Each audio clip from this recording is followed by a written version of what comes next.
महानायक महाराष्ट्राचे माजी मुख्यमंत्री हरित क्रांतीचे जनक जयंती साजरी करण्यात येत आहे, काय सांगा?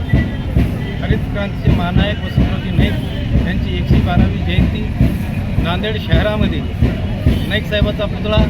अनेक संघर्षमय वातावरणातून या ठिकाणी मागील महिन्यामध्ये 26 तारखेला कणखर या देशाचे गृहमंत्री अमित शाह साहेब यांच्या हस्ते या पुतळ्याचं अनावरण झालं आणि राज्याचे मुख्यमंत्री, राज्याचे मंत्री व माजी मुख्यमंत्री नांदेड जिल्ह्याचे भाग्यविधाते अशोकरावजी चव्हाण साहेब यांच्या माध्यमाने या ठिकाणी 26 तारखेला पुतळ्याचं अनावरण झालं आणि आज पहिल्यांदा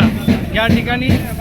नाईक साहेबांची या ठिकाणी जयंती साजरी होत आहे। या ठिकाणी मोठ्या अतिशय उल्हासामध्ये एक महाआरोग्य शिबिराचं या ठिकाणी आयोजन करण्यात आले आहे। वेगवेगळं या ठिकाणी आताच वेगवेगळे महाविद्यालयाचे रक्तदान शिबिर या सगळ्या कार्यक्रमाचं या ठिकाणी आयोजन केलं आहे आणि मोफत मुख्यमंत्री साहेब कक्षाच्या माध्यमाने सर्वांचं आरोग्याची पण या ठिकाणी स्मारक असतो आणि सगळ्यांना समजले की जयंतीच्या लाख लाख शुभेच्छा आणि कार्यक्रम समजले की सर्व भाऊ बहिणींनी या ठिकाणी महाप्रसादाचं पण आयोजन केलं आहे, सर्वांनी त्याचा लाभ घ्यावा।